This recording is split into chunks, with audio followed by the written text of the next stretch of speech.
2 de julio de 1943. Base aérea de Castelvetrano, Sicilia. El piloto del Focke-Wulf 190 jamás alcanzó a ver el P-40 Warhawk que descendía en picada desde el cielo, hasta que una ráfaga de ametralladora perforó su fuselaje, haciendo que su avión se precipitara sin control hacia el campo siciliano. El primer teniente Charles B. Hall, un joven de 22 años oriundo de Brasil, Indiana, acababa de lograr lo que los comandantes de la Luftwaffe alemana consideraban imposible. Un piloto negro había derribado a uno de sus cazas de élite. Aquella tarde, la esvástica pintada en el fuselaje del Warhawk de Hall marcaría la primera de las 112 aeronaves enemigas que serían abatidas por los hombres que los alemanes terminarían conociendo como Schwarze Vogelmännchen, los hombres pájaro negros. En la Alemania nazi, la ideología racial clasificaba a las personas negras como Untermenschen, seres inferiores, incapaces de dominar maquinaria compleja o demostrar valentía en combate. Las leyes de Nuremberg prohibían los matrimonios entre alemanes y personas de ascendencia africana. Sin embargo, sobre los cielos del Mediterráneo, esa doctrina estaba a punto de estrellarse contra la realidad.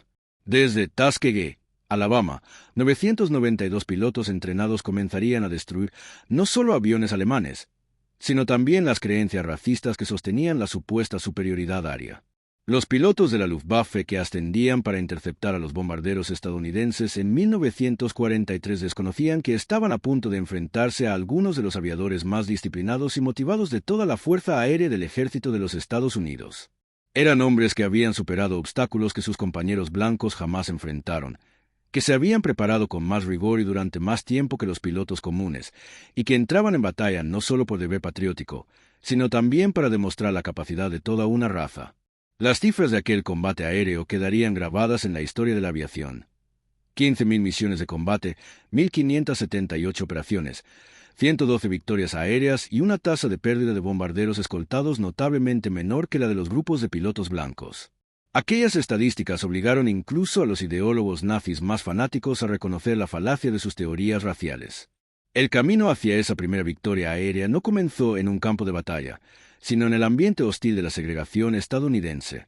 En 1925, el Colegio de Guerra del Ejército de publicó un informe titulado Empleo de la mano de obra negra en la guerra, que concluía: comparado con el hombre blanco, su mentalidad es evidentemente inferior.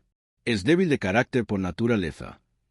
Este documento oficial sostenía que los soldados negros carecían de la inteligencia necesaria para desempeñar funciones técnicas y del coraje requerido para el liderazgo en combate. Sin embargo, mientras los mandos militares se aferraban a esos prejuicios, un pequeño grupo de afroamericanos ya estaba demostrando lo contrario. Eugene Bullard había volado para Francia durante la Primera Guerra Mundial porque su propio país no le permitía servir. Bessie Coleman, en 1921, obtuvo su licencia de piloto en Francia después de ser rechazada por todas las escuelas de vuelo estadounidenses. Durante la década de 1930, la Escuela de Aeronáutica de Coffee, en Chicago, formó a decenas de pilotos civiles negros, demostrando que el talento para volar no tenía color. A medida que la guerra se cernía sobre Europa, aumentó la presión por un cambio. Líderes de derechos civiles como Walter Witte de la NAAC, el dirigente sindical Philip Randolph y el juez William H. Hastie presionaron sin descanso para lograr la inclusión de los afroamericanos en la aviación militar. Los periódicos negros, de Chicago Defender, de Pittsburgh Courier y de Baltimore Afro-American, lanzaron una pregunta contundente al gobierno de Roosevelt. ¿Cómo podía Estados Unidos luchar por la democracia en el extranjero mientras la negaba en su propio territorio? El 3 de abril de 1939, la Ley Pública 18 abrió por fin una pequeña brecha.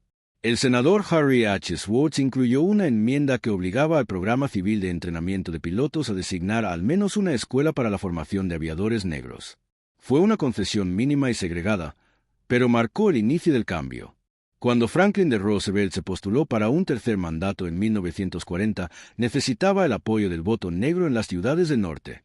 Así, el 16 de enero de 1941, el secretario de Guerra, Henry L. Stimson, anunció la creación del 99º Pursuit Squadron, una unidad aérea compuesta exclusivamente por afroamericanos. El anuncio, sin embargo, llevaba una advertencia implícita.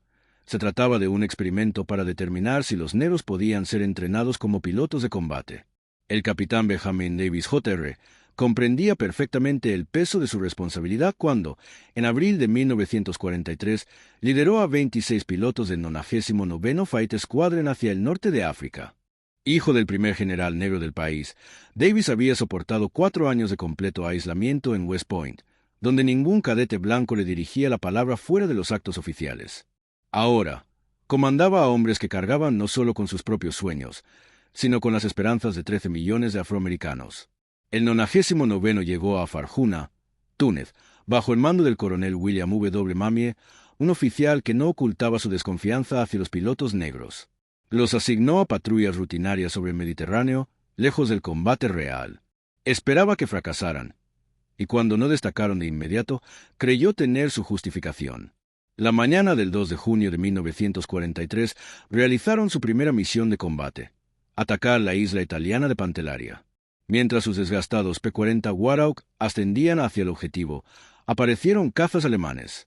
Los pilotos de Tuskegee mantuvieron la formación y protegieron a sus bombarderos. Ningún avión fue derribado, pero los alemanes aprendieron algo importante: aquellos hombres no se quebraban bajo presión. El 2 de julio de 1943 cambiaría todo. Charles Hall volaba en su octava misión, escoltando bombarderos B-25 Mitchell que atacaban el aeródromo de Castelvetrano, en Sicilia. 2 Focke-Wulf 190 se lanzaron sobre los bombarderos. Hall declaró más tarde: vi 2 Focke-Wulf siguiendo a los bombarderos justo después de que soltaron las bombas. Me dirigí hacia el espacio entre ellos y logré girar por dentro de los alemanes. Disparé una larga ráfaga y vi mis trazadoras atravesar el segundo avión. Estaba girando hacia la izquierda, pero de pronto cayó en picada hasta estrellarse contra el suelo. Cuando Hall aterrizó, toda la base estalló en celebración. Los mecánicos negros, que durante meses habían soportado insultos de sus compañeros blancos, por fin tenían una respuesta para cada burla. La suya fue la primera victoria aérea obtenida por un piloto afroamericano en la historia militar de Estados Unidos. Para enero de 1944, el 99º Fighter Squadron llevaba 7 meses en combate, pero el coronel Mamie presentó un informe demoledor. Aseguraba que la unidad carecía de agresividad y recomendaba retirarla del frente. El documento llegó hasta el general Henry A. Arnold, quien estuvo a punto de clausurar el proyecto. Entonces llegó Anzio. El 27 de enero de 1944, la Luftwaffe lanzó ataques masivos sobre las fuerzas aliadas en la playa de Anzio. 15 pilotos del 99º, volando P-40 obsoletos, se enfrentaron a cazas Focke-Wulf 190 de última generación. Lo que sucedió después cerró para siempre la boca de sus detractores. El 99º derribó entre 8 y 13 aviones enemigos en 2 días. El capitán Charles Hall sumó 2 victorias más, alcanzando un total de 3. En apenas 48 horas, con aeronaves inferiores, habían destruido más aviones que en los 7 meses anteriores. El Departamento de Guerra ordenó entonces un estudio comparativo con otras escuadrillas de P-40, concluyendo que el rendimiento del 99º era igual al de las unidades blancas. El éxito en Anzio demostró que los pilotos negros podían sobresalir en combate si se les daba la oportunidad. En mayo de 1944, el 332º Fighter Group, que integraba los escuadrones 99º, 100º, 301º y 302º, recibió órdenes que los convertirían en leyenda. Serían escoltas de bombarderos para la 15ª Air Force, en misiones largas y peligrosas sobre la Alemania nazi. El coronel Benjamin Davis reunió a sus hombres en la base aérea de Ramitelli, en la costa adriática italiana, y les dijo: no podemos permitirnos perder bombarderos. Nuestra misión no es ser héroes individuales, sino traer de vuelta a esos bombarderos. Ese principio guiaría toda su estrategia: permanecer junto a los bombarderos sin importar qué sucediera. En junio de 1944, el general Nathan Twining implementó un sistema de identificación por colores para los grupos de cazas. Al 332º se le asignó el color rojo, no solo en la nariz o en las bandas del fuselaje, sino en toda la cola de sus aviones. Los P-51 Mustang con colas rojas, hélices y bandas del mismo color se volvieron inconfundibles. Los primeros tripulantes de bombarderos escoltados por aquellos cazas no sabían que sus protectores eran negros. Ellos solo sabían que esos cazas se mantenían siempre cerca, sin abandonarlos jamás para buscar victorias fáciles. Muy pronto, el rumor se propagó entre los grupos de bombarderos: pidan a los de colas rojas si pueden conseguirlos. El 18 de julio de 1944 pondría a prueba a los Red Tars como nunca antes. El coronel Benjamin Davis lideró una formación de 66 cazas Mustang para encontrarse con bombarderos cuyo objetivo era la base aérea de la Luftwaffe en Memmingen, Alemania. Los bombarderos se retrasaron. Davis tomó entonces una decisión crucial: mantenerse orbitando en territorio enemigo en lugar de regresar a la base. Cuando finalmente los bombarderos aparecieron, también lo hicieron los cazas alemanes. Cerca de un centenar de aviones enemigos atacaron desde distintas direcciones.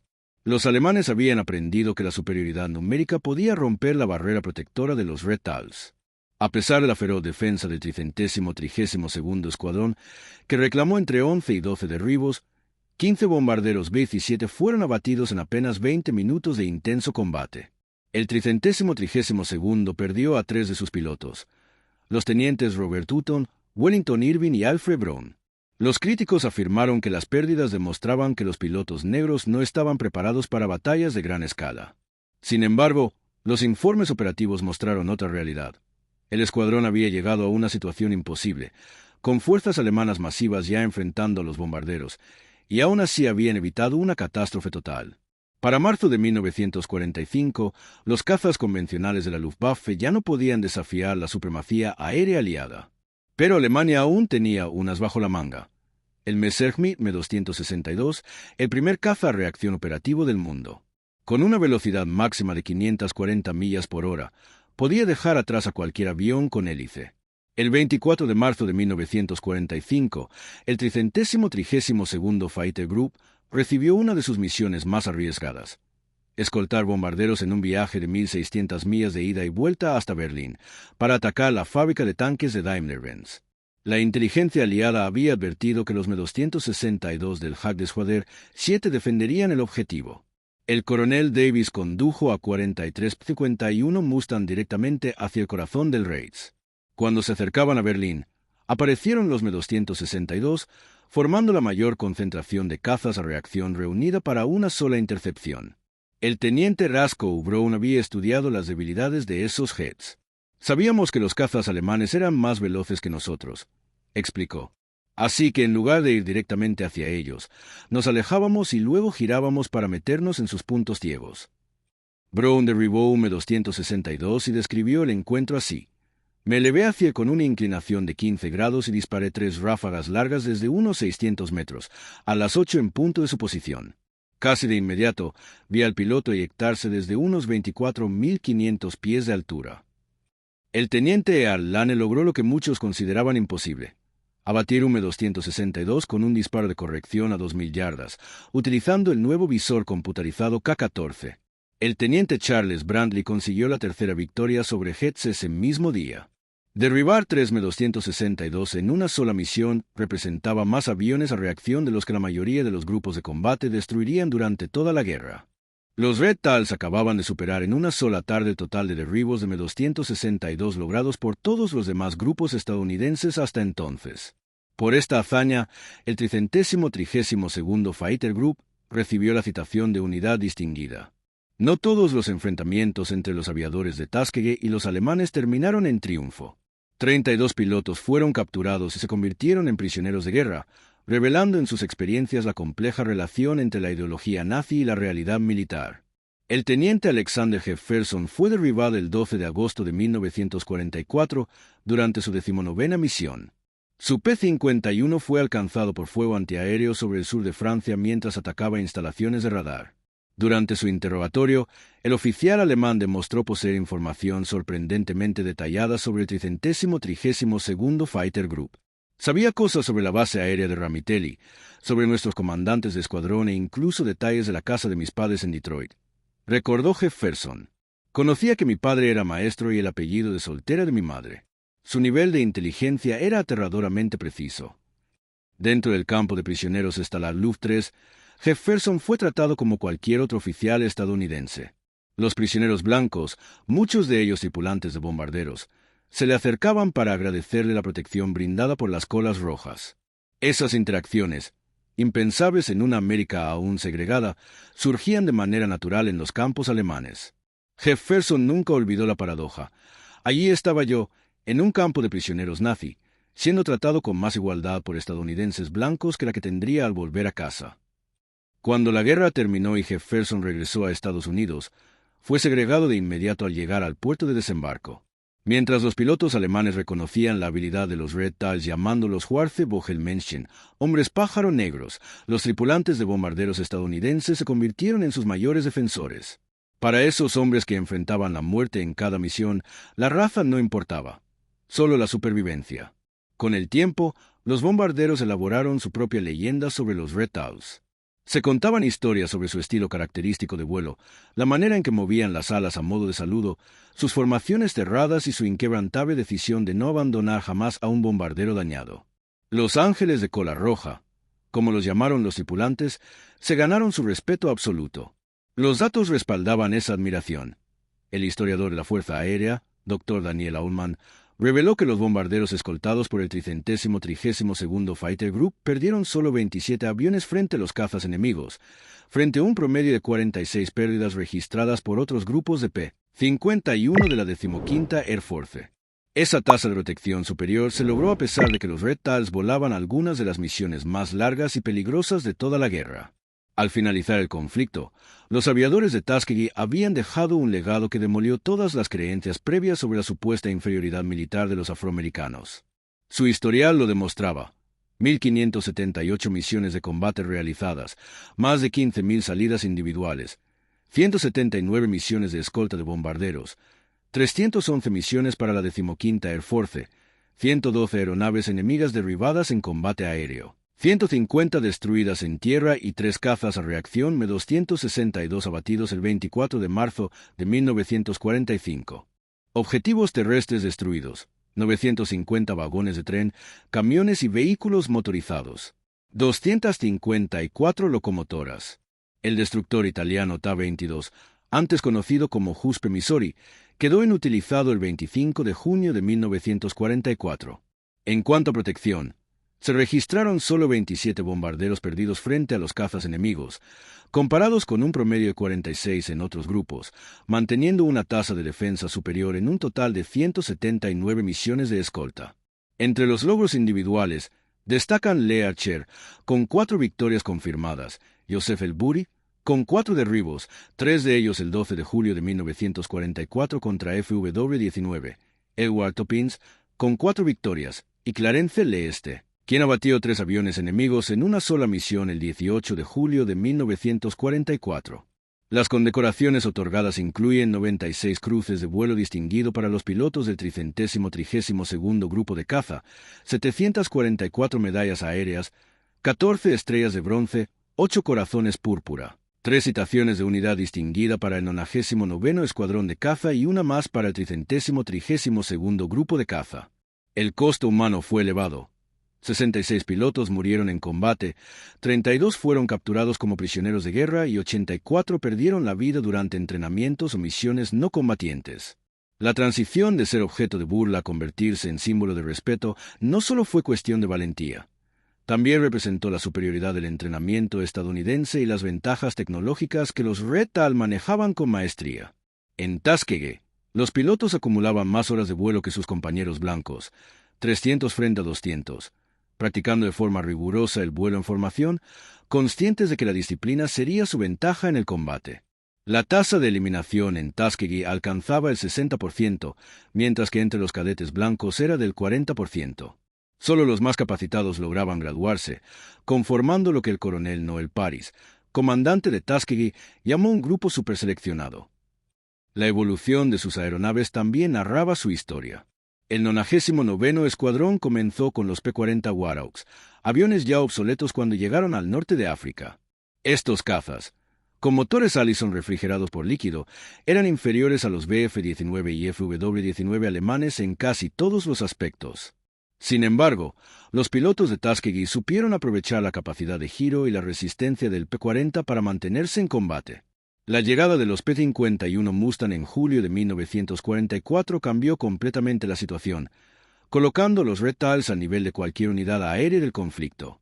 El P-51 de Mustang, orgullo de la industria estadounidense, contaba con un motor Merlin fabricado por Packard que alcanzaba una velocidad máxima de 437 millas por hora. Sus ametralladoras calibre 50 podían destruir cualquier avión enemigo. Pero su verdadera ventaja era su alcance de más de 1.600 millas con tanques auxiliares, lo que le permitía escoltar bombarderos a cualquier punto del Reich. Detrás de cada piloto que derribaba un avión alemán, existían decenas de hombres de apoyo, mecánicos, armeros y jefes de tripulación que mantenían los Reptiles en el aire. De los aproximadamente 16.000 aviadores de Tuskegee que sirvieron, menos de 1.000 eran pilotos. El resto eran los héroes anónimos que hicieron posible la victoria. Las tripulaciones terrestres lograban milagros con recursos limitados. El aeródromo de Ramitelli, en Italia, era rudimentario comparado con otras bases estadounidenses. Las piezas de repuesto escaseaban y el 332º solía estar al final de la lista de suministros. Aún así, su tasa de disponibilidad, el porcentaje de aviones listos para combate, igualaba o incluso superaba la de las unidades blancas. Estas tripulaciones también enfrentaban peligro. Los ataques alemanes a Ramitelli, aunque poco frecuentes, eran mortales. El 24 de marzo de 1944, un bombardeo alemán mató a varios miembros del personal de apoyo. Aún bajo ataque, los hombres siguieron trabajando, alejando los aviones de los depósitos de combustible en llamas. La campaña de bombardeo estratégico sobre Europa fue la prueba definitiva para los aviadores de Tuskegee. Cada bombardero B-17 Flying Fortress costaba $238,000 y llevaba una tripulación de 10 hombres altamente entrenados. La pérdida de un solo bombardero suponía un golpe estratégico que afectaba toda la ofensiva, razón por la cual la protección de los bombarderos era más importante que las victorias aéreas. El coronel Davis comprendía esto cuando ordenó a sus pilotos no ceder a la tentación de perseguir cazas alemanes. Cualquiera puede derribar un caza si abandona su puesto, decía, pero se necesita disciplina para mantenerse junto a los bombarderos cuando el enemigo huye. Las tácticas de escolta de los Reptiles evolucionaron con la experiencia. Implementaron un sistema de defensa en 3 capas. Una escolta cercana que volaba directamente sobre los bombarderos, otra media encargada de interceptar a los cazas entrantes y una alta que vigilaba posibles ataques en picado. Este método exigía una coordinación precisa y disciplina absoluta.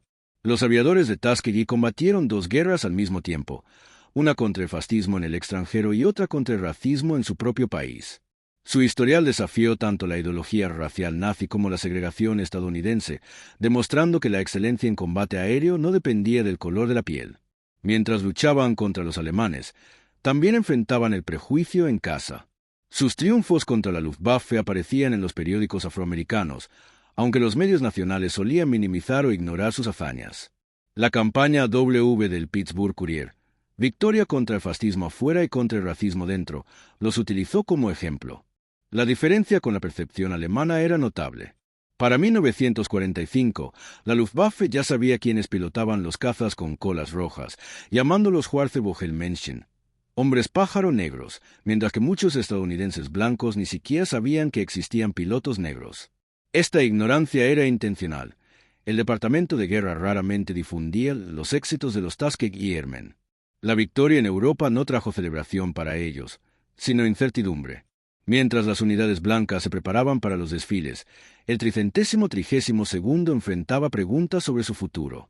La Fuerza Aérea del Ejército planeaba mantener la segregación, pese a las pruebas de su ineficacia.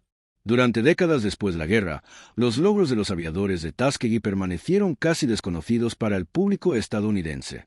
Muchos pilotos sufrieron por este olvido. Lee Archer, con 4 victorias, trabajó luego como ejecutivo, pero rara vez hablaba de su servicio. Nadie me creía, decía. Pensaban que un piloto negro no podía ser real.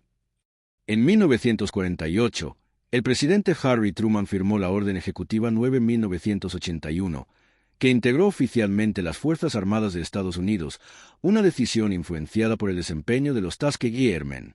Benjamin Davis, quien había comandado los Reptiles sobre Berlín, se convirtió en el primer general negro de la Fuerza Aérea en 1954.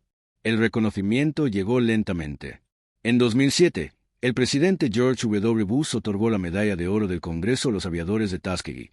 Solo 300 de los pilotos originales sobrevivieron para asistir. Muchos esperaron más de 6 décadas para recibir el reconocimiento nacional que merecían. El paso de la burla al respeto no fue un mito, sino un hecho documentado. Los números hablan por sí solos. 112 victorias aéreas contra la Luftwaffe, 3 cazas a reacción M-262 destruidos en una sola misión, 150 aviones enemigos abatidos en tierra, 27 bombarderos perdidos frente a promedio de 46 de otros grupos, y 96 cruces de vuelo distinguido obtenidas por los pilotos del 332º. El apodo alemán Schwarze-Bogelmännchen fue la prueba de que los prejuicios se desmoronan ante la evidencia. Cada caza alemán abatido, cada bombardero escoltado, cada misión cumplida reforzaba un argumento indiscutible. El color de la piel no determina la capacidad para volar ni para luchar. Roscoe Brown, quien derribó un caza-reacción sobre Berlín, resumió su legado con una frase memorable: «No solo combatimos a los alemanes, también peleamos contra la ignorancia, el prejuicio y el odio, y ganamos las 3 batallas». Los aviadores de Tuskegee no solo vencieron en el aire, cambiaron la historia. Lucharon 3 guerras a la vez y las ganaron todas. Venciendo a la Luftwaffe en combate, desafiando la ideología racial nazi a través de su desempeño, con el tiempo, contribuyendo a derribar la segregación estadounidense mediante una excelencia imposible de negar. Cuando se les brindó la oportunidad, los aviadores de Tuskegee se elevaron a las alturas, convirtiendo la burla en respeto, el prejuicio en aceptación y a sus enemigos en testigos de un logro verdaderamente extraordinario.